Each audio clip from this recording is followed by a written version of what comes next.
Important नदी है आपकी गंगा नदी।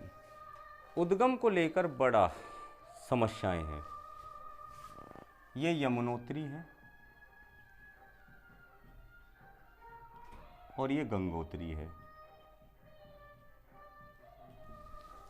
यमुनोत्री और गंगोत्री।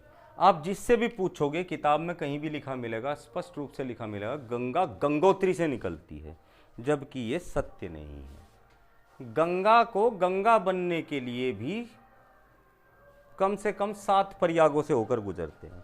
जब भी आप किताब पढ़ोगे, पौराणिक किताबें पढ़ोगे, तो पौराणिक किताबें पढ़ोगे तो पूरी दुनिया में 14 प्रयाग, मतलब पूरे भारत में आपको 14 प्रयागों की बात मिलेगी और 7 प्रयाग उत्तराखंड में मिलेंगे। लेकिन आप किताबें पढ़ोगे, मतलब जो छोटी छोटी किताबें होती हैं वे पढ़ोगे तो उनमें, और सारा कुछ मिला के नहीं पढ़ोगे तो आपको 5 प्रयाग की बात करेंगे। लेकिन चलो देखते हैं, गंगा का उद्गम बना ही लेते हैं, वो ज़्यादा बेहतर रहेगा। ग्लेशियर बेटा, ग्लेशियर कहो या हिमानी, 2 शब्द आएंगे, ग्लेशियर या हिमानी। ग्लेशियर शब्द का अर्थ होता है जहां पर बहुत सारी बर्फ बहुत लंबे समय से एक ठोस रूप में इकट्ठी होती है और वहां से वो थोड़ी थोड़ी कर बहती हुई बह जाती है, उसे ग्लेशियर कहते हैं। अगर आप इसे, ये देखो गंगोत्री हिमानी, इसे मैं चलो इस तरीके से लिख दूं, गंगोत्री हिमानी, सतोपत हिमानी, कामेत पर्वत,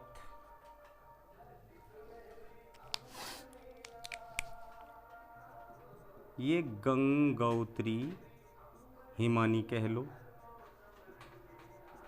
इसे कह लो संतोपत हिमानी या ग्लेशियर कर लो, इसे कह दो कामेत या मिलाम ग्लेशियर।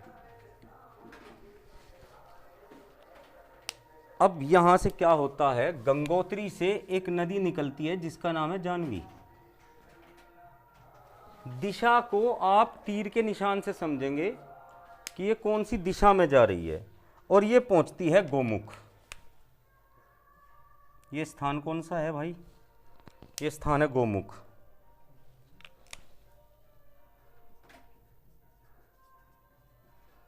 और गोमुख से यहां से एक नदी निकलती है जिसे कहते हैं भागीरथी। इसे लाके छोड़ दो, इस नदी का नाम क्या है, भागीरथी।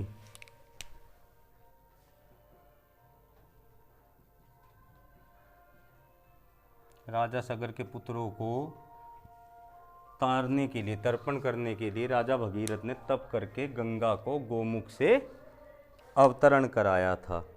अब हम संतोपत हिमानी की ओर चलते हैं। यहाँ आप किताबों से कंफ्यूज मत होना, आप ये ध्यान से देखना बहुत ही। यहाँ से एक नदी निकलती है जिसे कहते हैं विष्णु गंगा, और यहाँ से एक नदी निकलती है, देखो जो आप चमोली जिला पढ़ोगे ना उत्तराखंड का, वो सबसे उत्तर पूर्वी जिला है और इसमें बाढ़ आई थी 4 साल पहले, और उसका नाम है धौली गंगा। देखो गंगा शब्द का प्रयोग बहुत होगा यहाँ पे। ये हो गया गंगा, कौन सी गंगा, धौली गंगा, धौली गंगा। और ये स्थान है विष्णु गंगा, विष्णु गंगा। जब आप वास्तव में जाएंगे तो इनके मिलन पर ये स्थान, इस स्थान पर एक नदी, ये स्थान है विष्णु प्रयाग। इधर लिख लेते हैं विष्णु प्रयाग। ये नदियां कहाँ मिली आपस में भाई, विष्णु प्रयाग में। विष्णु गंगा और धौली गंगा कहाँ मिली, विष्णु प्रयाग में। कुछ का मानना है यहाँ से 10 किलोमीटर यहाँ पर बद्रीनाथ धाम है, और कुछ ये कहते हैं कि विष्णु गंगा और धौली गंगा के मिलने पर एक नदी बनती है अलकनंदा। और ये बात सत्य है कि यहाँ पर एक नदी बनती है, उसे क्या कहते हैं? अलकनंदा।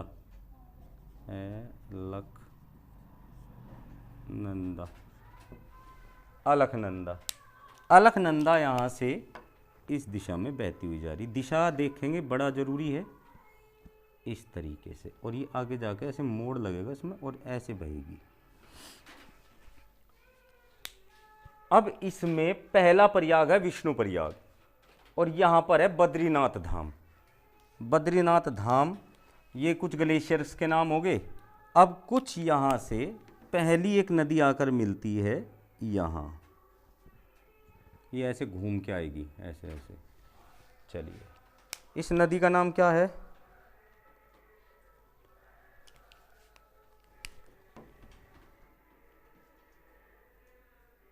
नंद प्रयाग, कर्ण प्रयाग। ये नदी हो गई नंदा, और ये आई कहाँ से है? नंदा पर्वत से।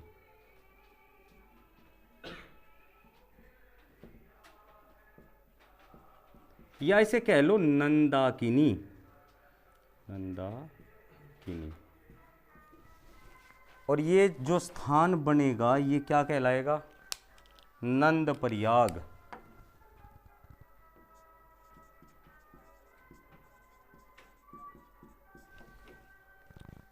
फिर एक नदी आकर मिलेगी इसके, देखो किनारा देख लो, बायां किनारा, नदी का मुहाना इस तरफ, वो किनारा बायां, ये किनारा दायां।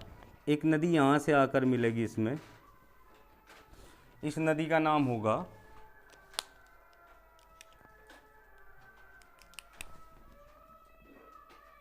ये आएगी पिंडारी पर्वत से।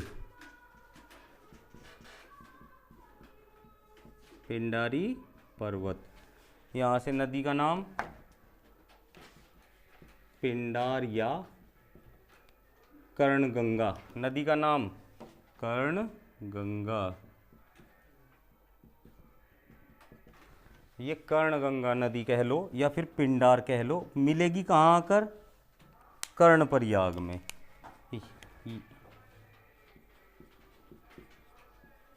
जब आप इनके पौराणिक महत्व पढ़ेंगे तो जान जाएंगे। अभी तक कितने प्रयाग? विष्णु प्रयाग, नंद प्रयाग, कर्ण प्रयाग, 3 प्रयाग हमने पढ़ लिए। अब चौथा प्रयाग बहुत इंपॉर्टेंट है।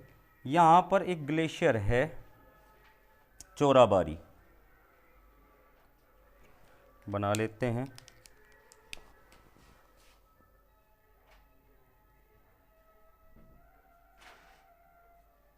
ऊपर बनेगा थोड़ा सा। और यहाँ पर एक मंदिर है केदारनाथ, नाम सुना होगा आप लोगों ने। सबसे उत्तरी ज्योतिर्लिंग है भारत का।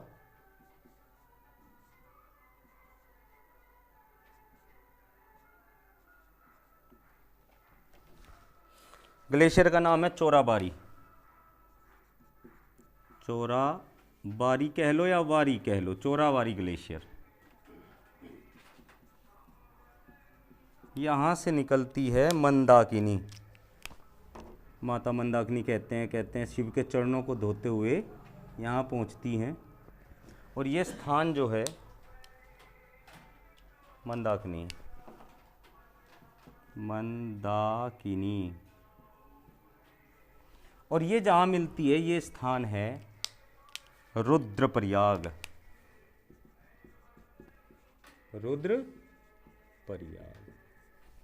इसे बहुत पवित्र जगह माना जाता है। अब हम थोड़ा इस पे ध्यान देंगे भागीरथी पर। यहाँ एक ग्लेशियर पड़ता है जिसे खतलिंग ग्लेशियर के नाम से जाना जाता है। ये ग्लेशियर है खतलिंग ग्लेशियर। खतलिंग, इस खतलिंग ग्लेशियर से भिलांगना नाम की नदी निकलती है, और वो भिलांगना यहाँ आकर मिलती है। जगह का नाम अभी बताता हूँ। नदी का नाम क्या है? भिलांगना, भिलांगना। और ये जो स्थान है भागीरथी, यहाँ लिख देते हैं, चलो भागीरथी इस स्थान का नाम है गोविंद प्रयाग।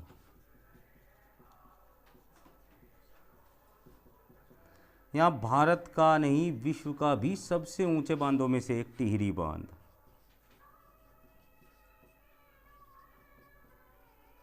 अगर आप टिहरी जाएंगे तो आपको आश्चर्य होगा कि पता चलेगा कि ये असली जो वास्तविक टिहरी झील है वो खत्म हो गई। सुमन सागर नाम हो गया, नया नया टिहरी शहर बसाया है और वो दो नदियों के किनारे हैं, भिलंगना और भागीरथी। और किस जगह? गोविंद प्रयाग। कितने प्रयाग हो गए अगर आप देखेंगे तो इसे क्या कहोगे बेटे? गोविंद प्रयाग है ये।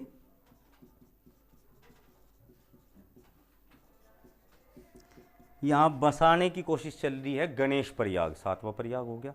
कुल कितने प्रयाग बताए भारत में? 14 प्रयाग।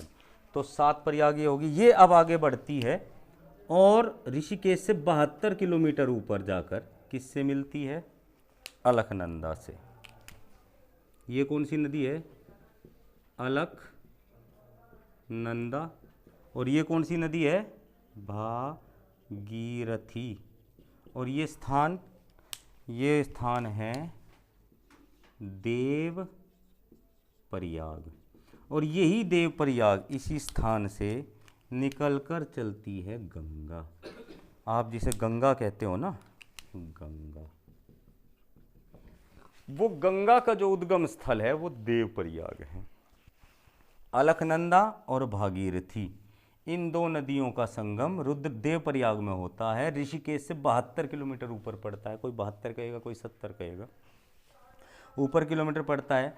फिर ये भाबर क्षेत्र से होकर बहती है ऋषिकेश में और हरिद्वार के मैदानी भागों से बहती हुई लक्सर, कन्नौज, कानपुर ऐसे होते हुए इलाहाबाद पहुंचती है। और इलाहाबाद के बाद इसका जो सफ़र है वो इसके गंगा नदी तंत्र के समय पढ़ाया जाएगा। पर फिलहाल मैं कुछ चीज़ों पे ध्यान दिलवाना चाहता हूँ। जैसे विष्णु गंगा और धौली गंगा आकर मिली, तो विष्णु गंगा धौली गंगा मिलने से कौन सी नदी बन गई? अलकनंदा। एक छोटी सी बात ध्यान रखना, जिन दो नदियों के, जैसे हमने एक कंपनी शुरू करी और उस कंपनी में 50% का पार्टनर मैं, 50% के पार्टनर आप, तो आप नाम क्या रखोगे? आधा नाम मेरा, आधा नाम आपका, 2 नाम हो। तो अगर मैं 80% का पार्टनर हूं और आप 20% के पार्टनर हैं तो आप नाम क्या रखेंगे? मान के चलो कोई आर नाम का आदमी है, 80% का पार्टनर है, कोई एस नाम का आदमी है, वो 20% का पार्टनर है। नाम किसके नाम होगा? नाम ये होगा, आर कंपनी, या नहीं होगी? तो ऐसे ही जो नदियां बराबर घनत्व या आयतन की होंगी, आयतन का मतलब होता है कि समझिए आप कि इसमें और इसकी पानी की जो गहराई है वो समान है, इन दो की गहराई समान है। और जब ये दोनों आकर एक जगह मिली तो दोनों की गहराई बराबर थी और एक तीसरी नदी का नाम ले दिया। कभी कभी कह देते हैं, कभी कभी आगे जाके ऐसा भी मिलेगा आपको, माना करके ये गंगा हटा दो, विष्णु धौली, या तो दोनों का नाम कर दो या फिर कोई तीसरा नाम कर दो। जब दोनों बराबर है, जैसे गंगा में बहुत सारी नदियां आकर मिलेगी लेकिन गंगा का नाम नहीं बदल सकती क्योंकि गंगा खुद में एक बहुत बड़ी नदी है, तो वे उसके लिए छोटी नदी है। जब दो बराबर की नदियां आकर मिलेगी, जैसे गंगा पद्मा बनेगी बांग्लादेश में जाकर, ब्रह्मपुत्र जमुना बनेगी, वे जाकर मिलेगी, तब वो एक निर्माण करेगी मेघना का, क्योंकि वहाँ मेघना बड़ी है, जैसे अभी दिखाऊंगा। तो गंगा का उद्गम आपको समझ आया? गंगा का उद्गम दोबारा देख लो। गंगोत्री हिमानी से एक नदी निकलती है जिसे हम जानवी कहते हैं, वही श्रीदेवी की लड़की,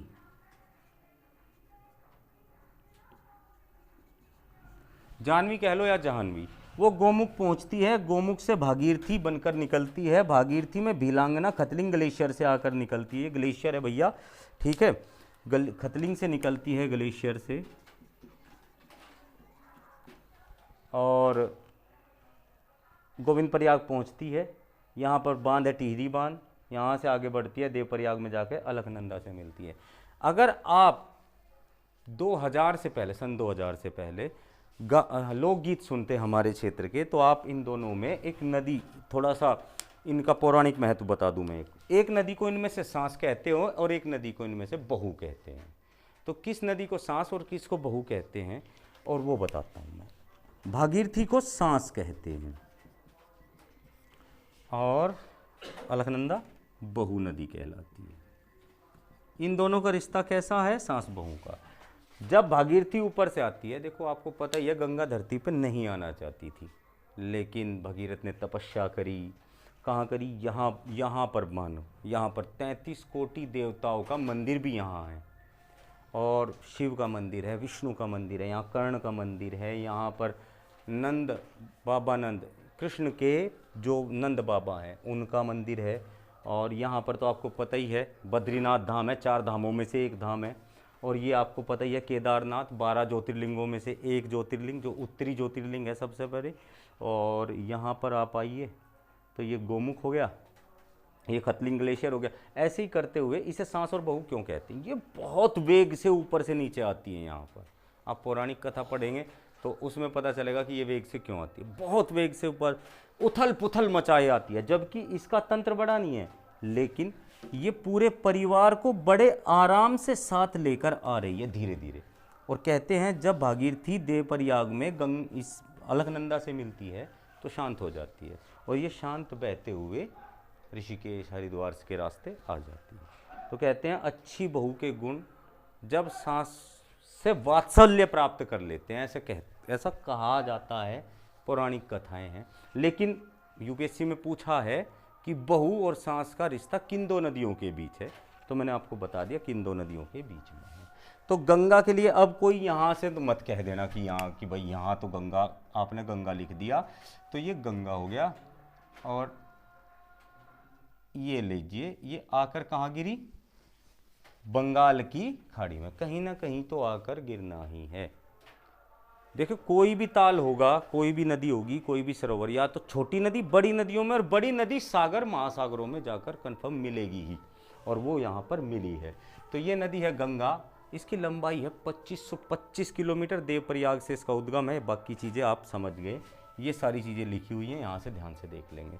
इस नदी का नाम है गंगा। भाई आपने इसकी दिशा देख ही ली, दाएं बाएं किनारे आप खुद देख ही लेंगे, समझदार हैं आप। ये 2525 किलोमीटर लंबी भारत की सबसे लंबी नदी है। इस नदी की लंबाई जाननी बड़ी ज़रूरी है। कितनी किलोमीटर है भाई? 2525 किलोमीटर। भारत की सबसे लंबी और अपवाह तंत्र वाली नदी है। यहाँ इसमें निकलने के बाद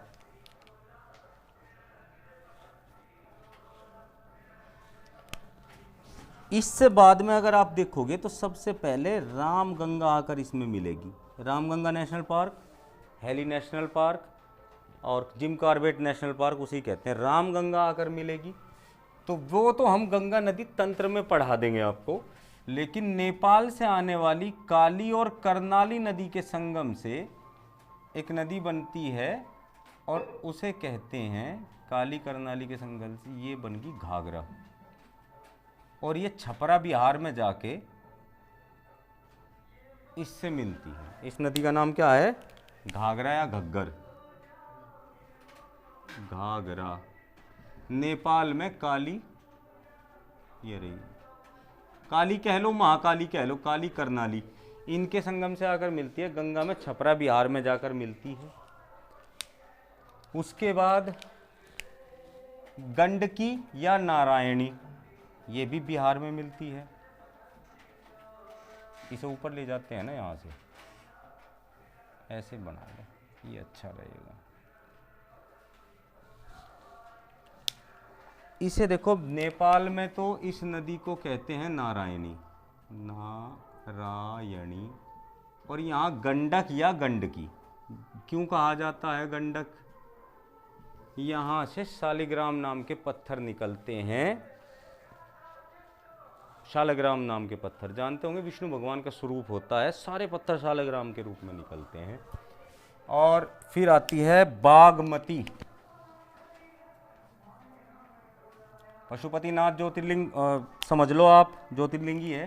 ये बागमती नदी है, भारत की पाइपलाइन इसी के किनारे किनारे गई है, बागमती। और एक अरुण नाम की नदी है जिसका नाम अरुण है, परंतु उसे भारत में कोशी कहते हैं। वो भी नेपाल से भारत में आती हैं। कोसी को बिहार का शोक और अपना मार्ग बदलने वाली नदी कहा जाता है। ठीक है, बिहार का शोक और अपना मार्ग बदलने वाली नदी कहा जाता है। ये तो हो गई इसके बाएं किनारे से आकर मिलने वाली नदियाँ। और दाएं किनारे से यहाँ आप ले लेंगे एक ग्लेशियर को, यमुनोत्री ग्लेशियर ले लेंगे, यमुनोत्री। और अगर आप ऊपर देखेंगे तो वो लिखा यमुनोत्री। और ये भारत की सबसे बड़ी सहायक नदी है गंगा की। और ये यहाँ से निकलती है बंदरपुंछ जिला उत्तरकाशी और इलाहाबाद या प्रयागराज में जाकर ये गंगा से मिल जाती है। इसकी लंबाई 1375 किलोमीटर है, ये याद रखने की बात है, 1375 किलोमीटर। और इसकी बड़ी सहायक नदियां हैं, चंबल है, सबसे बड़ी चंबल है, कालंदी है, आपकी केन है, सिंध है, बेतवा है। बहुत इम्पोर्टेंट नदियां हैं। अगर आप बात करेंगे तो सारी नदियों की बात करनी पड़ेगी। चंबल इटावा के पास मिलती है, इटावा, चंबल, कालंदी, सिंध, केन और बेतवा। बेतवा को मध्य प्रदेश की गंगा भी कहते हैं। ये चंबल हो गई।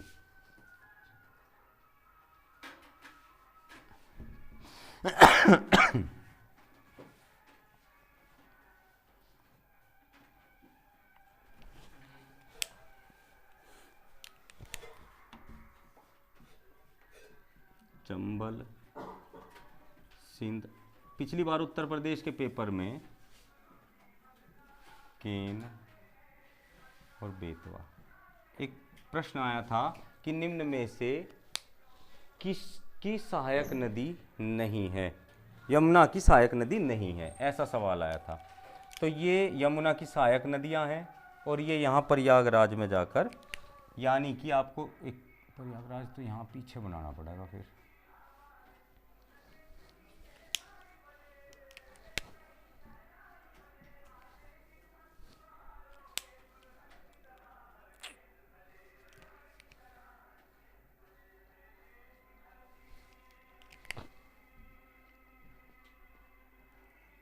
चंबल, सिंध,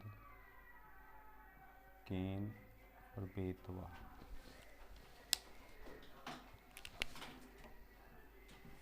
चंबल, सिंध, केन और बेतवा। और ये हो गया प्रयागराज। अब आप समझो, इन्हीं सभी प्रयागों का राजा, इसे कहते हैं प्रयागराज। ठीक है, इलाहाबाद। ये 4 नदियां हैं। इन 4 नदियों के बारे में कभी फिर जिक्र करेंगे। अभी हम इसमें चलते हैं। गंगा यहाँ पहुँचती है बिहार में। ये मुख्य 4 नदियाँ इधर से मिलती हैं। अब जो और मिलेंगी उनकी बाद में कर लेंगे। यहाँ दार्जिलिंग की पहाड़ियों से एक नदी आकर मिलती है जिसका नाम है महानंदा। क्या नाम है इसका? दार्जिलिंग की पहाड़ियों से मिलने वाली महानंदा।